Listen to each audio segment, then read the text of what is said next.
Hi, Earth signs. How are you on this beautiful day? Well, I know it's beautiful here in Ohio. It is going to be about 80 degrees. It's going to be sunny. I sure hope wherever you are in the world, it is just as beautiful and magnificent, and you can get outside and enjoy nature. I have not left my apartment, well, other than to walk around the neighborhood a couple of times in 2 weeks. I've not been in my car in 2 weeks. So today, this is why I'm all casually dressed. I'm on kind of a time crunch because I have another appointment from 4 to 6 this afternoon. So I am going to drive and go visit a waterfall. So that's why I'm kind of in this more casual attire because I'm about to head outside. So I encourage you to do the same, especially as earth signs. We need to ground ourselves. We all need to be doing that right now. But I know with, a Taurus, moon, and rising in me, I'm really feeling the need to put my feet in the earth and just to be outside. So welcome to your May forecast. If you have not watched the other elements, then this is going to be news to you. I apologize if it's repetitive, but I was guided to do something special this month because of Pluto retrograde, really bringing up a lot of shadows. It's a lot of stuck emotional patterns, karmic energy, toxic things that are no longer serving us, or they have to go. And if you've been fighting this and resisting this, it is literally, I mean, it could literally slap you in the face. You guys know my story if you've been around. Last October, Mercury retrograde and Scorpio season, I was not listening, and I, was quickly, my face was shown concrete pretty quickly. And that was a wake-up call. I have friends, one who twisted her ankle. I think that was a wake up call for her to leave a toxic situation and to also stay home and go inward. I have a friend who was bitten in the face by a dog. He was also in a toxic situation and was not listening to a lot of times those types of signs, there's a progression in how they get more serious. I don't know. My mind is not grasping the word that I want to use right now. Escalating, they escalate. So pay attention to that. And I think deep down you'll know if there's something that you're supposed to be letting go of, what that is, what they're trying to show you. Okay. So, but the focus of this, each element thus far has had a pretty different shadow that needs to be worked on. Water signs, it was their heart, closing off their heart. We've had air signs, working too hard, control issues, those types of things. Fire signs with that fire energy rushing into things, just giving away their heart too quickly. So you may want to check out your other aspects of your natal chart. There's a free link for that down below. If you're not, if this is not resonating especially, then you might find that you have more water in your chart. For example, that one might resonate. But all of them have good messages. So, regardless of your sign, I think you might want to watch all the videos this month. Now, if this video or the other ones are resonating, there's a link down below to the extended on Vimeo, and that will be about another 20 to 22-minute reading, and it's only $7.77. So, if it's resonating, that's a lot cheaper than a personal reading would be with me. What I'm doing here, I'm going to pull a spread from the Light Seer Tarot. We're going to kind of look at what main issue, what shadow spirit really wants us to focus on, what dark side, right? When we go over to the extended, I'm going to pull another spread, and I'm always, I'm never, it's just, I'm always in awe of how the second spread that I pull with a different deck always has a continuation of what was on YouTube. And then we pull some clarifiers. We look into some shadows that need to be healed. We might look at past life issues. We, get some other guidance there. And then we're going to finish off with the Sacred Power card.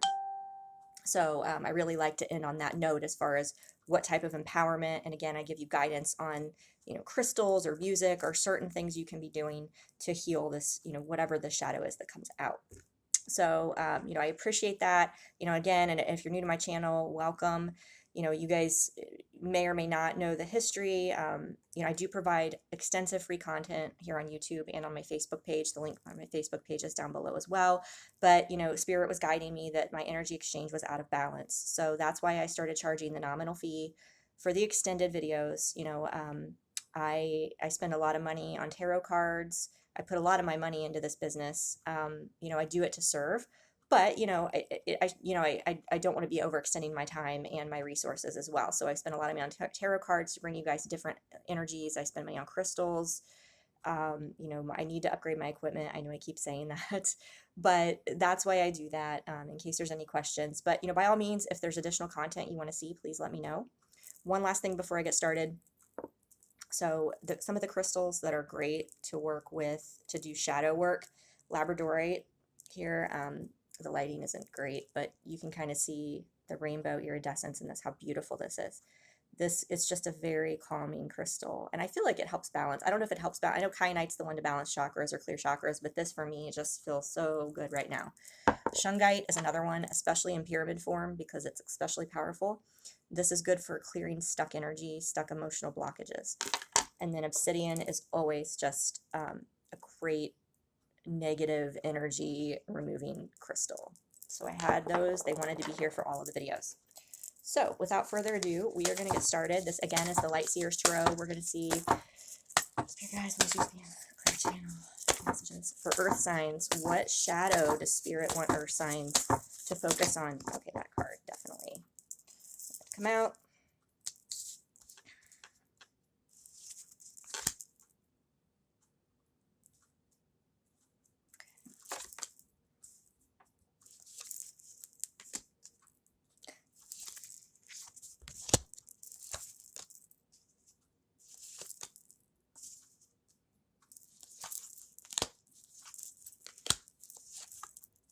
Wow. Got a lot of energy all over the place, you guys. Yeah, okay, that makes sense now. All right.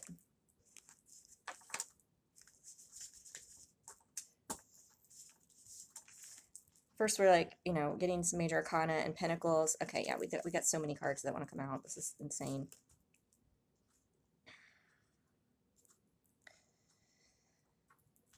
We get pentacles, but we have a lot of wands.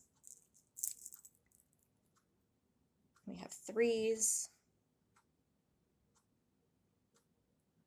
A lot of wands, a lot of pentacles. Okay, so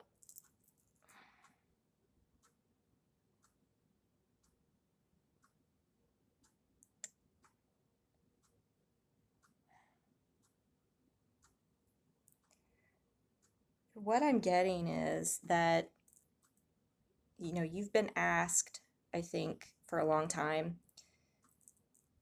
to go within and to trust your intuition and your highest self.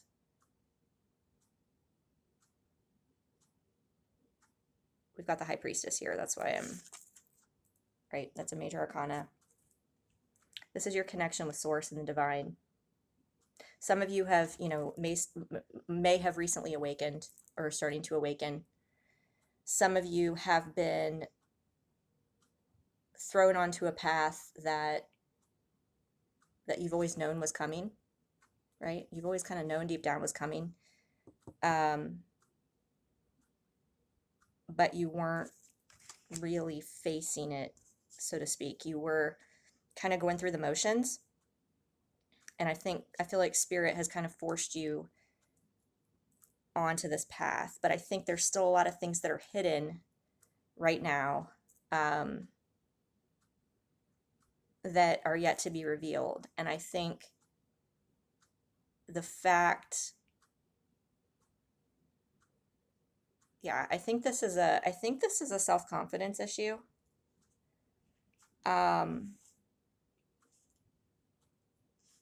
Of becoming, you know, believing that you can become your own boss, you know, and feeling, yeah, that's, so what I'm getting, because we have the moon here, which, you know, anybody who reads tarot knows that the moon is kind of like the card of all the cards, it's kind of the one that like, well, what the heck does this mean, right?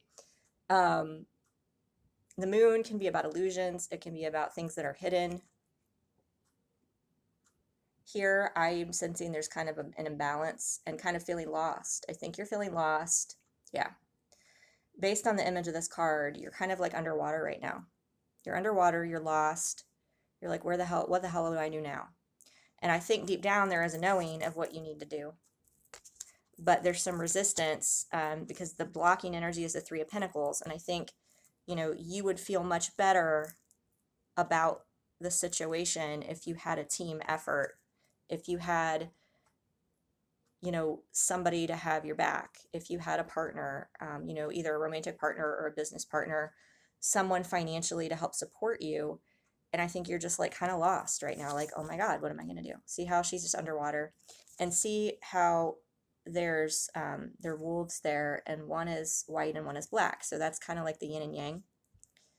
So I think there's an imbalance here of knowing what you need to do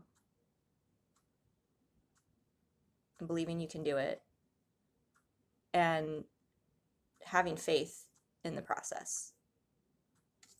Because I feel like, you're stuck, right? This is Page of Pentacles, which is about communication typically. But you look at this image here. This woman is holding her own pinnacle. She's holding it herself. And she's kind of looking off in the distance like, nope, no, I'm not the one responsible for this. Like, I just want to keep going through the motions. I want to keep doing my day-to-day thing.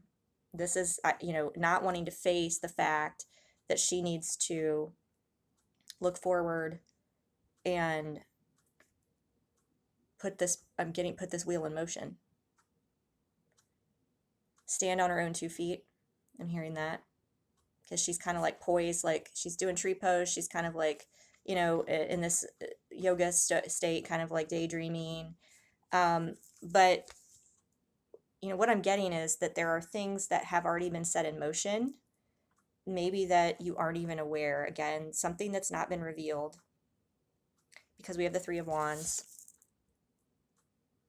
And then, I'm getting, I keep saying she. It doesn't have to be a she. Obviously, if you're a male earth sign watching this obviously, please take, when I reference genders, like how it is, but I just look at the energy on the cards, and it's just interesting to me that the High Priestess, I mean, of course, is female. This card always is notoriously female, but the Page of Pentacles here is a female, and the Three of Wands is a female. So I think this is about the rise of the divine feminine. I'm hearing that strongly. Could be, if you are a masculine, a gendered male watching this, it could be the rise of your feminine energy that has been buried, right? Your intuition rising. You remember I said somebody may have recently awakened. That could be the High Priestess. That could be what we're talking about here. Things, 3 is the Trinity. It's Ascended Masters. Things being set in motion there. So if the career aspect of it and the pinnacles, if you feel stable and you're not having those issues, that aspect might resonate more for you as far as an awakening taking place and things that are starting to be revealed to you. And what may happen too, what may be pivotal, I'm getting to, it's interesting that the moon card came out. We are coming up May 7th next week on the Scorpio moon. The Scorpio full moon is a super moon, and it's in water, and notice how like she's underwater. So perhaps some more things will be revealed after that. Plus, with it being a 7, May 7th, 7s are charged numbers. They're charged numbers in the fact that I just saw 313 up on the screen. This is something that is, I feel I'm just getting very strongly you've been guided to do, you've been resisting. Whatever it is, it could be your own awakening and embracing your intuition. It could be standing on your own 2 feet, again, because I'm getting she needs to put her foot down, look at this pentacle and realize she's holding it, and the only path forward is for her to go. And once that mindset shifts, it's going to be full speed ahead. I mean, the action forward to once I think this shifts, you've got Four of Wands. Four of Wands, yes, it's a marriage card. Yes, it's a twin flame card, but it's also a card of stability. And wands are fast energy. And I feel like just embracing this, look how lighthearted their energy is here. There's, again, 2 women. They're dancing. They're, it looks like they're probably, I mean, you could imagine what this sounds like if you could hear this card. The music, it's probably like Native American or chanting, and or gypsy kind of vibe, and they're just completely carefree and joyous. And that's not an easy position to be in if you are being forced to stand on your own 2 feet. It's not. But you have to look at this as an opportunity and let go of resistance is what I'm getting. Because the cards that come after that, once you shift into that, like, okay, I can put my 2 feet down, Four of Wands, I can be solid. I'm going to do this. I'm going to finally listen to my intuition. You've got Knight of Wands, Six of Pentacles. That is like balance. That is, again, a Pentacles card. It's, to me, it's a card where your riches start pouring in. You start to have more balance in your life energetically and in your give and take. You've also got the Three of Cups here. That's a celebration card. It's like, we finally made it. Now, granted, it can be a romantic card as well, but I'm getting it's more like you can start celebrating the fruits of your labor. Page of Wands is here as well. I think Page of Wands, I believe when you get the Page of Wands and the Six of Pentacles, I'm not great at conjunctions. And the technical, you guys know I'm more of an intuitive reader, but I think those two together could mean a job offer, could mean business opportunities. It could mean, something coming in quickly. I mean, it's like she's just got, all this, everything is just within her reach. And she doesn't look like she's struggling. She's looking up at it like, yeah, I got this. So, what the reason I kept pulling cards, I know I always pull the bottom and kind of see what keeps coming, but we've got the Emperor. That is like, you're your own boss. You're your boss. That's a major arcana, a 4, again, stable. Okay. He's sitting there like, yeah, it looks like he's holding a chess piece too. Like he's calling the shots. He's calling the shots. It's his world. He's created his own world there. You've got Seven of Pentacles because the seeds have been planted. What did I just say? The 6 progresses to the 7. He's reaping the harvest. And then look what comes after, you guys. It keeps progressing. It keeps getting better. You've got to just trust it. 10 of Pentacles. That is the ultimate completion of family, of stability, everything. You've just got to have patience. And we love that card, don't we? Temperance. I know. You got to get in balance, and you got to see how he's a little bit out of balance there. But what we talked about with the moon was, starting to get your intuition and balance with putting it into action. Okay. Not sitting back, not holding back, and having, faith, and like he's got wings behind him, having faith that Spirit's behind you, having confidence in yourself, King of Wands, strength and confidence that you can do this because it's fated, the star. I mean, look how beautiful this is. This is absolutely beautiful. So I think, I'm not getting much of a shadow here as dark compared to the other signs, but I think what it is being in resistance and not trusting Spirit, not having faith. And I can relate to that because you want something, you want it now. You think you have the answers, you think you have the plan, but you have to just surrender and flow. So what we're going to do on over on Vimeo on the extended, I'm going to pull another spread. I'm going to use the Mermaid Tarot, which usually those messages get a little deeper based on the images that are on the cards. So we're going to look at what comes out there. We're going to see what comes out about these opportunities. But again, it's clearly like you have to have faith in yourself, confidence in yourself, and trust Spirit, and stand on your own 2 feet. You're being called to do that. We are going to pull some shadow cards to see if there are some shadows underneath as to why you maybe don't have these confidence issues, some deeper things that maybe need to be healed, past life. We're just going to take a look at all of that over there. So I hope you guys join me over on Vimeo. Either way, I hope you have a beautiful day, and I'll see you next month. Take care.